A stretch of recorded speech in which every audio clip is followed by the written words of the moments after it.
Hey, humulos, what you doing there? I am gotta catch them all, man. Playing some Pokemon over here. This is a Zelda podcast, man. I know. This Why is do you like, think I'm playing Pokemon right now? You know what we're talking about today? you're speaking nonsense, man. This is a Dude, Zelda podcast. I know. Uh, A League I Between agree Worlds with comes him. out like any second now, and I haven't finished Pokemon, and I gotta finish it now. Oh, It all Oh, makes that sense makes now. sense. Let's talk about between well, I guess worlds. that's true. I'll put this away.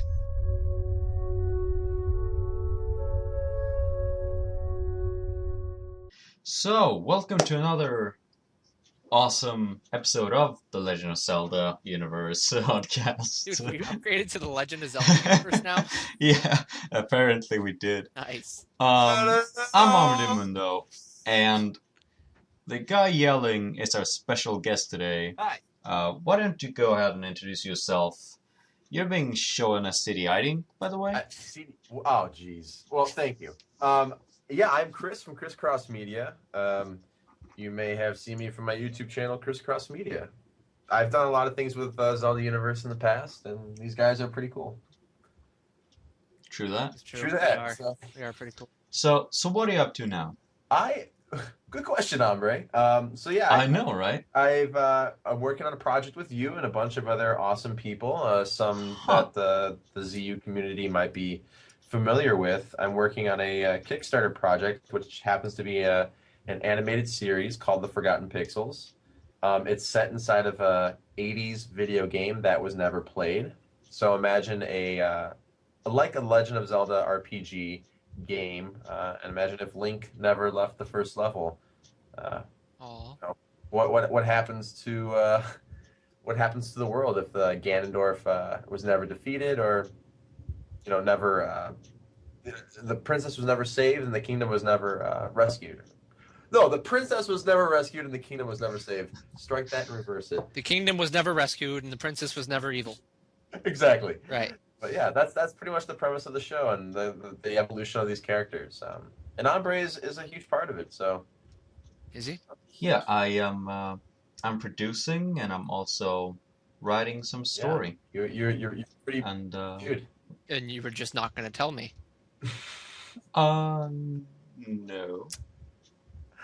Why didn't I know until just now? Um, This is because so awkward. It really is, Hombre. Just Why? backing away from the PC. But long story short, that's what I've been up to for the past 10 months. And the Kickstarter's out now, so check it out. It's awesome. Hot All dang. right. Link in the description. we'll make sure to do that. Yes. Sir. But first, let's just talk about the Zelda game for a moment. After all, we are a Zelda podcast, and we have to talk about when a new Zelda game comes out. So yeah, this Zelda game that's coming out is pretty special. It's for the 3DS. It is an original game, but it is a sequel. But it is a sequel to A Link to the Past. I don't know why I need to I tell you hope this so. because you probably already know. The game is been getting quite some attention, and the reviews have been stellar Freaking astronomical. so far. Can I just So, talk about that for a second? Can I talk uh-huh. about how surprised I am by these reviews? All right. So here's the thing. This game gets announced. It's using a bunch of resources from like old games. Same enemies, same kind of overall. Well, no, it's almost exactly the same world. Like it's very there to play on your nostalgia.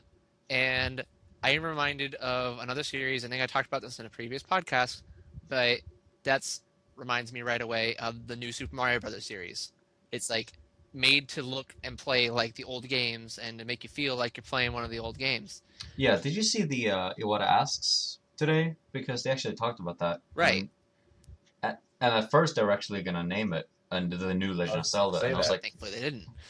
But here's the thing that's really getting me is that the new Super Mario Brothers games, they're not exactly bad, but I haven't considered any of them to be like spectacular either. It's But like right. they get good reviews though. they That's the thing. They right. get good reviews. They get good reviews because it's still Mario things, but they don't get like I don't know. None of them have ever been presented as being like this is the next like big game or like this They're is not the next like groundbreaking. game of all time. It's like Yeah. Mario Galaxy came out. That game was presented as like the next huge game. It was like fantastic. Indeed. That's what you expect. You expect the new like AAA titles to be the ones that get that. And this game, Link Between Worlds, is a sequel following a lot of what we can see as the same formula as New Super Mario Bros. Game, but it looks like they went, like, from my perspective, a lot further with that idea. Like, it's not just there to play on your nostalgia and get you to like it that way. It's like, these reviews are, like, way up there reviews. And the stuff that's happening in this game, it's stuff that's never happened in a Zelda game before. It's lots of new content, lots of new stuff, but it's just using an old setting. And honestly, I have to give like major props to Nintendo for that, because they could have gone an easy route on this, but from what we're seeing so far, they really haven't. Yeah, I mean the look of it. I mean, I Hombre and I were actually talking about this not too long ago. Is that Hombre doesn't like the look, right? Do you still feel that? Yeah, I feel like it's, and we talked about this humulos Yeah. in the first trailer Well, analysis as I don't blame well. them. That you can also check out here. Here. And yeah, it looks kind of plasticky, a bit toyish, and very clean in a way. It's kind of like the new Super Mario Brothers. It looks very clean. It's kind of like the game just came out of the 3D printing factory. But there's still stuff. There's a charm to it, though, isn't there? There's a charm to the old games, and I feel like this is a nice progression from if you want to make somewhat of a remake, but also honor the old game because it's a sequel. Not to look too drastic. I mean, like you don't want it to look too stylized or too realistic. I think it's a good transition if you want to make a sequel to the original game and make it a 3DS title. I don't want to talk too much about the visual and graphics. I really don't. Yeah. Because that's really, so far I've had two, let's call them concerns about this game. One is the visuals, and I kind of feel like, their visuals, Wind Waker and so on, you can get beyond it. And the other one, which is, this is one of my concerns that's been kind of put to rest a bit, because people are really praising this game. And I feel like if this concern that I'm going to present had any legitimacy to it, the reviews wouldn't have been so good. And that concern is that the game would be too lazy and playing too much on the Link to the Past. Now, Humulos mentioned that it has the same overworld, and it's kind of like the same overworld, same enemies. How new is this game really going to feel? Is it going to feel like a big sequel or not? And I think like one of the big things they did to help that was the fact that this game is not like, it's got the light world the same, but the dark world it's a new thing. The dark world is not the dark world, it's low rule. Yeah, and it's low rule. And can we just get it? Can we just Do you get it? Yeah. Get it? Yeah. Can we just say like it's a terrible name. Terrible, but what do you expect? It's Nintendo. They do cheesy little stuff like that. Yeah, but it's just I'm just like, really? They had in The Wonderful 101. Yeah. I don't know if you remember, but they had a cameo where they would go to the land of low rule, like LOW rule. And I was like, oh, it's a pun, ha. Apparently Nintendo liked And then turns out, it's the official name of this rule, and it's low rule, and it's so bad it could be a parody. The funny thing is, though, is like it's obviously, we're knocking on like random little visual stuff like that, but even though it's weird and cheesy in that way, they've really like done a lot to freshen up the game and make it stand out from Link to the Past. Kind of easing your worries. So that's my worry too. Link to the Past was my first Zelda game I ever played, and I've played it like so many times. I know it like the back of my hand. I can tell you where every piece of heart is. So it's like if it was going to be exactly like that, I probably wouldn't find it that fun. So what they do to make it different? Low Rule is a different world. It's going to have different stuff there. It's got Dark Zelda. It's got Kefkadorf. It's got the little kid. All these things. Can we talk for a second? Kefkadorf? It's supposed to be a man, right? That's a dude. Dude, I think so. And I mean, the official name is Yuga. No, Yuga? Okay. That's a dumb. Yuga. What I was reading that it was genderless, but also it was hinted that it's a male character. Now, looking at this character, I mean, Really? I'm confused. I love it. I love his design. No, I love it too. I mean, I was a big fan of like Girahim, which is just funny because like they totally went and made like they took Girahim and mixed him with Ganon for this pretty much. Yeah. And I love it. Like I love the design. They're like just weird, like crazy looking thing, and it also looks a lot like Kefka. You know, best villain ever. I don't know, but I think he looks awesome. But that's the thing is like they've got a lot of new stuff to balance out the old stuff. So it's like, you know, it's kind of like the old stuff is there to draw you in, but they still got a lot of stuff for you that you would have never expected. Well, of course, there's that new gameplay mechanic that, you know, Which rocks. which rocks. Yeah, of course. So, like, you guys want to talk about that? Like, what do you think? Do you think that's going to get very gimmicky or very repetitive, or do you think No, I think it's actually a really good idea. Mhm. And the reason is for that is it's not like in Twilight Princess where you can become a wolf and that's usually in only, you know, certain predetermined parts of the game. Yeah. I mean, this mechanic is one that you can use basically anywhere. You can use it in the overworld to access the, you know, if this was, it could have been gimmicky where only you use it to solve puzzles and travel between lower and high world. But you can use it anywhere in the world to escape enemies, or you can use it to travel from one cliff to another. So it's a mechanic that has a lot of use just in general. Kind of like Epona in a way. You can use it like always. And it's going to be, from what we can see, you know, it's the whole turning into a picture thing. It's been in pretty much every trailer, and it looks like it's very easy to use just wherever. So you're right. It's going to be something that finds its way into everything and opens its way for a lot of more puzzles. It's just you stand next to a wall and you press a button, and there you go. It's a whole new layer to the game, which I think is just going to make the puzzles so much more challenging. It love really the game. does. I love when there's the challenge, because, you know, I thought Skyward Sword had a good amount of parts where I was just puzzled. Yeah. You know, whether this is something that's going to really make the game stand out and feel different, or is this going to be just a nice little added touch, I think it's going to be a lot of fun just to play around with. Yeah, 100%. It's gonna, I agree. It's totally gonna make it feel different, just because you really have to look at the game a different way. And I think they kind of felt like they had to do that just for people like me, because it's like, yeah, it's the same world, but guess what? There's a whole new way to explore it now that's gonna change everything you know about it, which I'm pretty freaking excited for. Now, one thing I want to talk about is, you know, we had a lot of speculation about it in the past, but at this point, we 100% know that there's a stamina meter for everything. Like everything. There's no more magic meters, no more ammo. It's just all stamina. Like, I don't know. How do you guys feel about that? I didn't know about that. So stamina in terms of like just your everything. What does that relate to? Everything. So it's like, you know, every time you fire an arrow, that like takes a little bit off your stamina miss. So like maybe you can fire 3 arrows at a time before your stamina meter is depleted, and it like gradually comes back up too. Okay. And that's like everything. So turning into a painting, stamina meter gets used. Using the hammer, stamina meter gets used. The sword doesn't use any stamina, of course, but pretty much everything else that would normally have required magic or ammo to use now uses the stamina meter.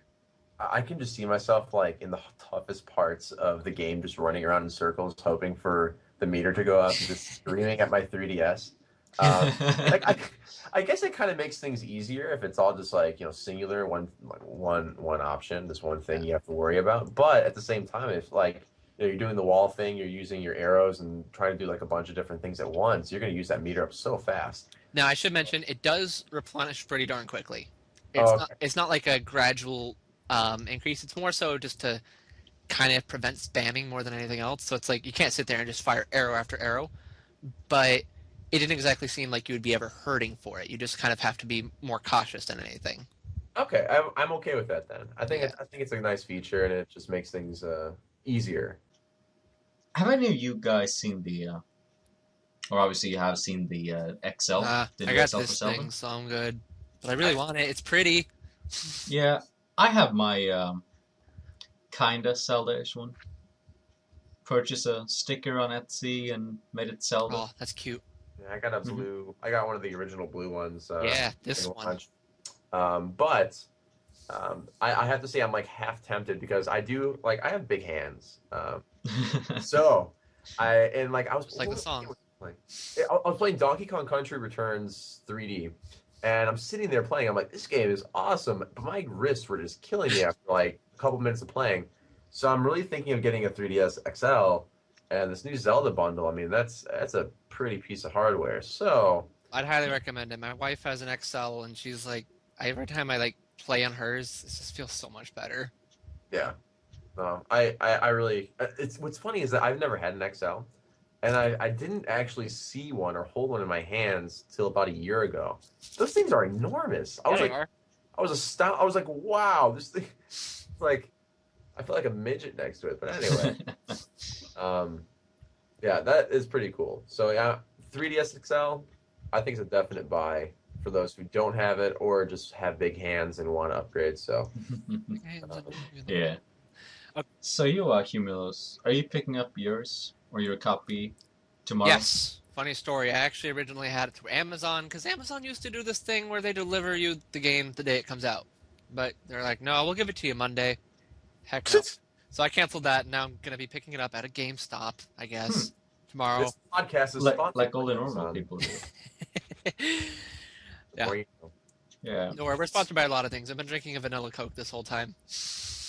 That's awesome. I love vanilla Coke. It's so refreshing. Mm-hmm. So refreshing. You have to say it at least 5 more times for us to get the paycheck. So keep going. Yes, that's right. I'll just hold it up right here. Hey, Chris, remember I was in Australia and I texted you about how much I love vanilla Coke? Actually, Hombre, I was gonna text you today and say that I was at the store and I happened to walk past the refrigerator and I saw a delicious vanilla Coke sitting there. All right, I think we're good with that one. Vanilla Coke. But yeah, so I have a funny story about trying, and the kind of keyword is being try here. I've been trying to today. See, my 3DS is actually American, and of course, as everybody knows, I live in Sweden. You never let us forget. And so, for me, it's like, okay, I'm gonna add some funds to this American eShop. Shouldn't be a problem, right? And then it was like, no, because apparently the American eShop doesn't take credit cards that aren't US That's based. just ridiculous. How dare they? So it sent me an error code, and it said, we can't use this card, it's not accepted. But it still pulled money from my account. I am serious. That is ridiculous. What'd you do? So apparently, it's kind of on hold. My money's on limbo. They haven't taken it, but they've just withdrawn it. But they haven't taken it. So they're gonna put it back in like a week and a half or something. 2 weeks. So you have money like in purgatory right now, and you can't touch it. Exactly. How much? So then, I went online and researched for 2 hours the best way of adding money to my American Nintendo 3DS eShop account. It shouldn't be this difficult, Nintendo. It shouldn't be this difficult. No. See, I wish you would have told me that story like 2 weeks ago. Because now thinking about it, it's like, why on earth did I pre-order it when I could have just downloaded it tomorrow? See, these are the things like. But see, that's the thing, you know. And now I'm gonna complain about Nintendo I'm not some even gonna more. complain. I just forgot. No, I'm gonna. I was complain. raised in an era where you gotta go buy a game from a but I'm gonna store. complain. And here's the thing: if you download, it's not like Steam when you have all your games that's true. on your account. I'm okay with what I did. It's tied to the console. And what happens when, like, you know, if you break your console, like you drop your console in the raging river, that's true. Then there goes all your games. You can't get them back. I like having hard copies. Like the digital thing, I haven't downloaded one Nintendo game, like a new release. I always buy the hard copy. Yeah. There's just something about like going to the store, getting the actual cartridge, and like having the game in your hand. I feel it's just so much more. Like there's a sense of ownership, and like you said, you break your console if your SD card breaks or something. Like there goes all your games. There goes everything. It's true. So I just don't like that feeling. Plus, there's you get little booklets, and I like the cases and everything, and put on your shelf and yada yada. But Yeah, Yeah. I like that too. And the thing is, if digital copies were, a bit, just quite a bit cheaper, I might have gone with the digital ones. Mm. Which is what I do for the Wii U, since they have that whole give you a 10% back thing. Yeah, you have Yes. that, but Yeah. regularly when you go to the eShop, the games are more or less the Right. same price, and oftentimes the price in the stores falls faster than online. That's true. Very much true. So, I don't know. I like both. Like I've grown, like you said. I mean, I love downloads for Steam because they're always there, and Yeah. because it's like super freaking convenient. But well, Steam is awesome Yeah. and everything, and I wish Nintendo could have been more like which, yeah, I Steam. totally agree. I wish they could, and hopefully someday maybe they will. I don't know. Well, yeah, I'm thinking like maybe not until like a decade or something. When you look at Nintendo's policies, did you see the news that they just canceled they canceled Swap Note, right? Right. For the 3DS, and now they're also saying that, oh yeah, messaging users on mirrors on the 3DS is not going to be included Which is with weird. the next update.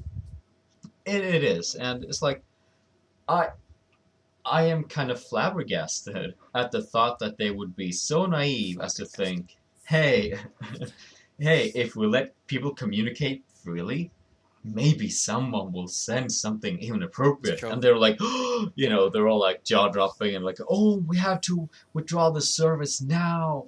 Like they never thought about it. Yeah, that is weird. I don't get it. And okay, I feel bad because this is supposed to be a hype cast for Yeah, for, we're like, supposed to be Between hyping. Worlds. No more And all talking we're about doing- that crap. And all we're talk doing about is sitting here Between Worlds. complaining about Nintendo. No, okay. We're gonna go back to a Sorry, good note. Reggie. We haven't talked about renting items yet. We haven't talked about renting items, indeed. And here's the thing. First, when I heard about this, I was so skeptical about this feature Yes. of renting items. Because I was like, okay, so you rent the items, and they're pretty cheap. And I'm like, okay, well then I'm just going to rent everything.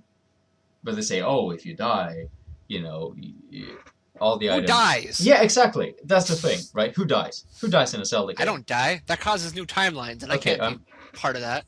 I'm actually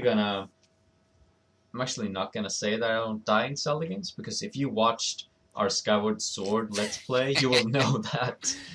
I used to not die in Zelda games. Cody and I, especially me, tend to like jump off cliffs and die. Yeah. Yeah. That happens. But that might also be things like we're just marathoning the game, and I don't know. I don't know. Like, I know I can get through Link to the Past, the original, without dying easy. Like, I mean, I got that down. Yeah, Most I of the think games I can. I just died like once or twice in the original A Link to the Past. Yeah. And I don't feel in Skyward Sword it was a lot more of a challenge than Wind Waker, Twilight Princess. Yeah. But I don't feel like staying alive is gonna be a big problem. If they had, enabled hero mode from the get-go like they did with Wind Waker Maybe, yeah. HD, that would have been a challenge, and it would have been harder. But I rarely feel like finding rupees and not dying is tricky, especially if you don't need to buy ammo and stuff for your things. Renting items doesn't seem like it's going to be that big of a deal, but people haven't complained about it, and that's the thing. Like we have all these concerns, and mind you, we haven't read a lot of impressions and reviews because we want to stay spoiler free. Pretty much, yeah. So there are all these things that people are saying, oh, this game is so good, and the 10s kind of keep on rolling in. Yeah. With pretty the much. review scores. And I feel like, well, maybe I'm wrong. Maybe these things aren't actually that big of a deal, and maybe they just actually got it just right. And that's one of the things that I'm so curious and excited about.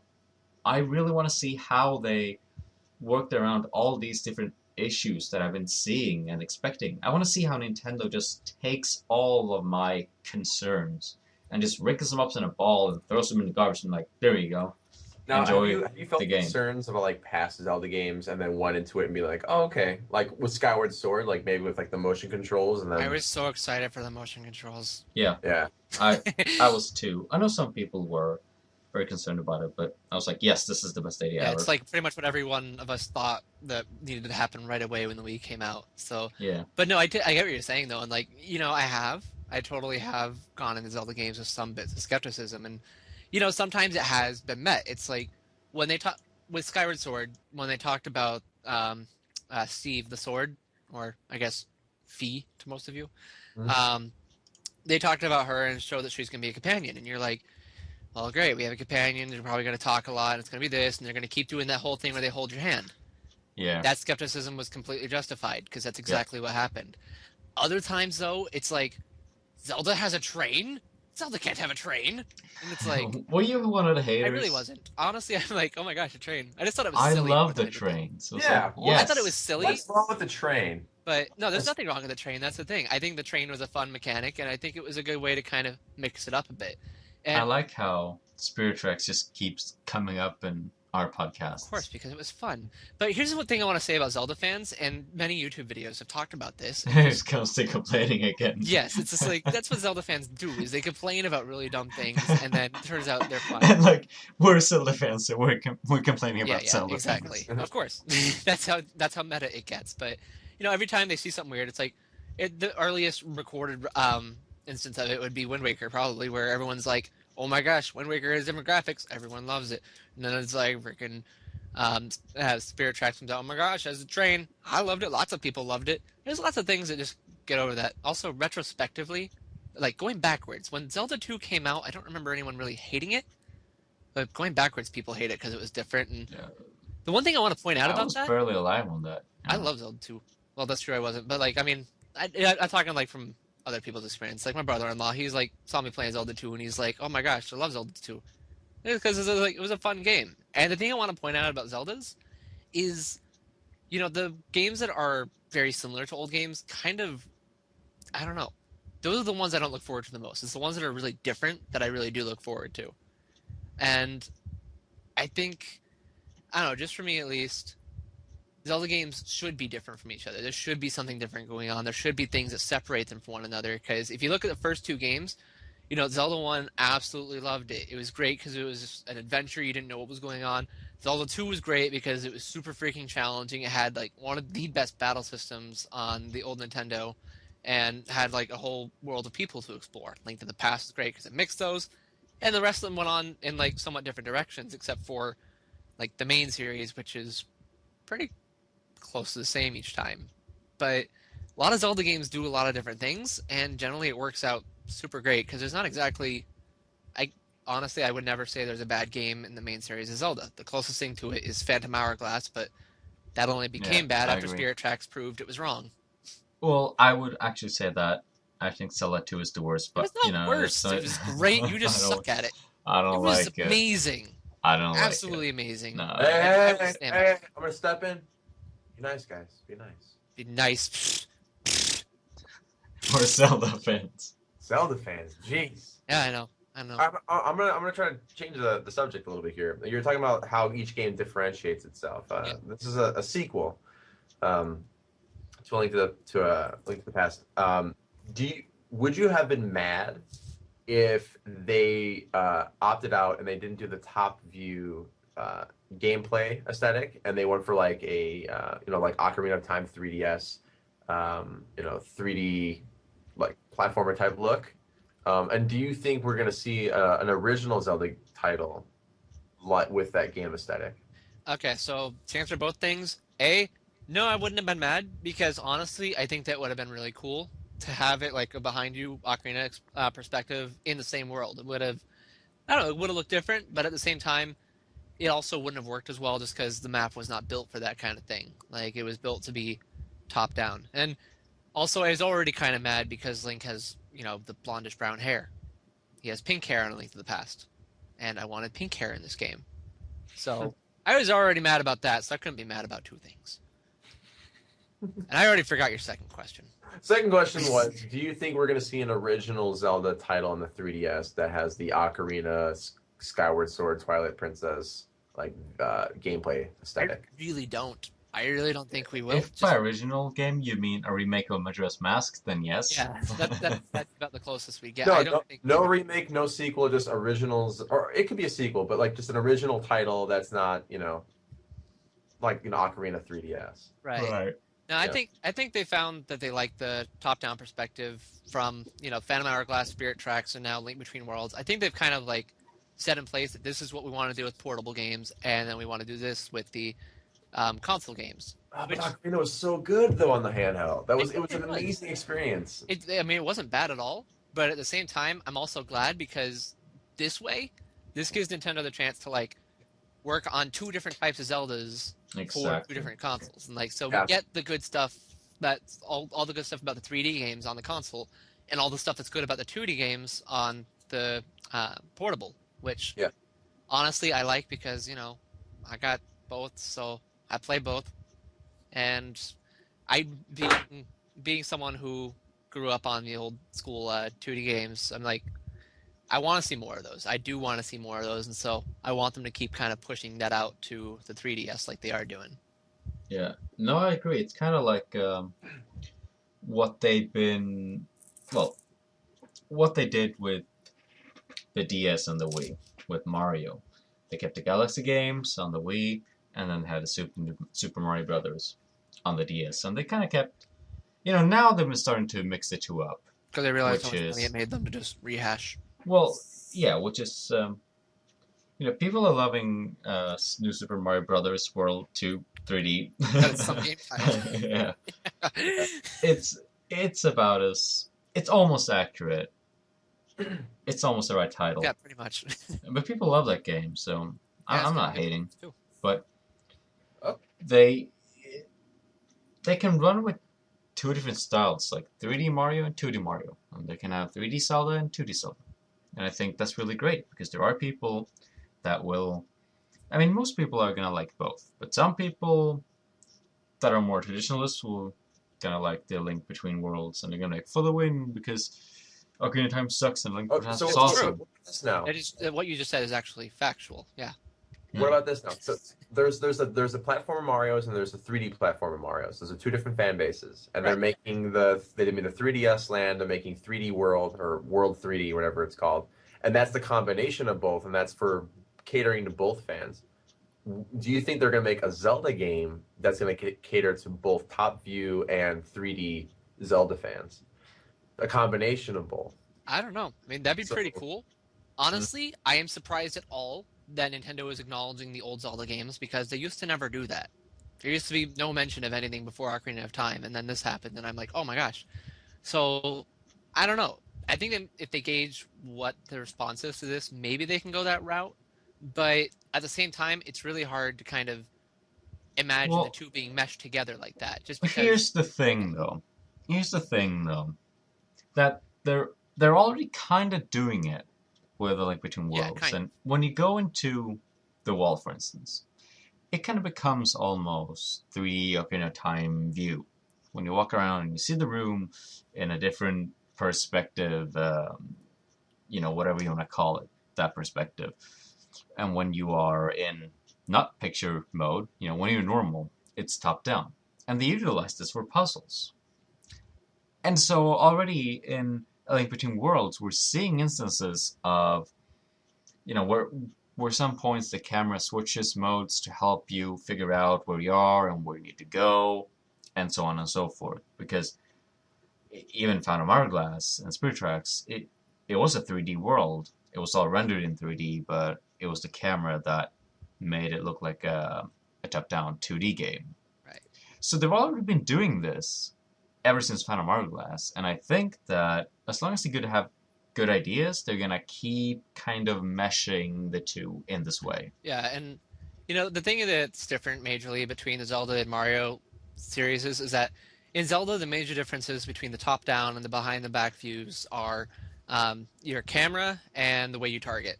And that's pretty much like the major stuff. Whereas the Mario series has a lot more to work with to kind of mesh it together. Where they got, in a open world one, you have random objectives, and in the 2D ones, you run to the right. And like they kind of putting those together in the New Super Mario Brothers 3D Land and World to mesh them together like that. Zelda, I don't really see there being a lot of different mechanics that need to be meshed together. I think that it's just a matter of playing in a style where you just hit everything around you and you don't target, or whether you like have more combat based game. And even the original game was like that. Like the original two games, where you can kind of consider Zelda 2 to be the equivalent of being a behind the back Zelda game, because in it you're mostly focusing on one enemy at a time. You have more emphasis on swordplay, whereas the first game it's more of an emphasis on exploration, and just kind of the enemies are just there kind of as an obstacle. Okay, now how's this? Would you guys ever want to see a side scroll Zelda like in Zelda 2? I know he would. Yes, I would. I know he would. I would. I would actually be in favor of. I don't know. I would like it, I think, but I would also. I would also want to do something like Mario Galaxy did, with portions of the game going into side scrolling. And I know I talked about this idea before, possibly on the podcast, but I can't link you back to it because I don't really remember when or where. But yeah, I would love it if you would walk in a dungeon, right? And so you walk around and you open a door. Link goes in, screen goes black, and then when you find yourself in the new room, it's 2D, and you walk from left to right, and you fight some enemies and do some stuff, and See, then now that you say it like that, you're making me think of the Game Boy games now. yeah, it's kind of sort of like that. Yeah, That would be cool. In Link's Awakening, if you Even the original, if you go down a ladder, yeah, even the original Zelda to an extent, but Link's Awakening especially ran with the idea, is that if you went down certain ladders, the entire room was now a side-scrolling game, and you had the rock's feathers, so you can even jump and everything too. So, I guess they kind of had a little bit of meshing going on at the beginning. With that is, I say the beginning. The Game Boy games came out in 1996, 90, and 2001 or something. But yeah, so there's already been a little bit of meshing. But as for a new 2D Zelda, as I say, I would like it, and I really would. But I just feel like all the ideas from Zelda 2 moved forward and became the 3D games. I feel like that's what the progression was. yeah. And they even referenced it, because the magic spells, the different sword techniques, everything is now in the 3D games. Yeah, and think about it this way: if you were to have a full 2D side-scrolling game, it would be you would run from the left to the right, or vice versa. How would you go about exploring the overworld? Well, I guess the overworld still have to be the same, yeah. Yeah. Or you could have some stupid things like you're running on a path and then you press up to go up a path and come to another side-scrolling path, and that would be tedious, I think, and confusing. So I feel like it would be difficult to make an exploration-based game with an elusive world that you can admire in a side-scrolling format. But I definitely think that portions of side-scrolling could be made to achieve some pretty cool things. Especially with, one thing that I really liked about Zelda 2 was the combat. Fantastic. Where you can slash high, you can slash low, you can do a jump stab thingy. Mm-hmm. I feel like you could really do some cool things with that. It reminds me of Skyward Sword. Skyward Sword with the motion controls, it was all about striking enemy in the right place, because they would have blocks in vertical or horizontal. It's a lot like high and low from the NES. Pretty much, yeah. So, I don't know. I think it'll be fun, but in the meantime, thanks to the power of indie games, I now have access to hundreds of other side-scrolling action-adventure games to keep me busy, which is fun. Cool. Yeah. Yeah, so I think we're pretty good to wrap it up, unless you guys have anything to add. I need to add nothing. I love all you guys. Thank you guys for watching. Yes, you're welcome. Amazing people. Yes, I am. Yes, you are. Yes, you are. And of course, we're all excited to pick up A Link Between Worlds, despite our complaining today. I'm really picking it up first thing in the morning. Just gonna wake up, turn on the 3DS, and download it right away and start playing. I'm gonna go to work and then come home and then go out to eat and then get the Yeah, Chris and I are gonna keep work on a Kickstarter. They should Yes, totally check donate. out down If you below. donate at least $400, then you get a pin. At least 400. Yes. Also, We actually Chris, have you should some make really pins. good incentives. But we're gonna stop talking about ourselves now. You know what I'm gonna do tomorrow, guys? make pins No, I'm gonna go to the store. and buy Zelda. Yeah, I'm gonna get a vanilla Coke. Oh, dude. It's so refreshing. I know. There's So- nothing I like more than playing games while drinking a delicious, refreshing vanilla Coke. Hombre, have you had a vanilla Coke today? No. Well, sounds like someone didn't start his day off right. You know, whenever I start my day with a vanilla Coke, I know that everything just goes my way. All right, bye everyone. I'll see you tomorrow. Bye. Dude. Over and out. Just been crisscross. No, I haven't.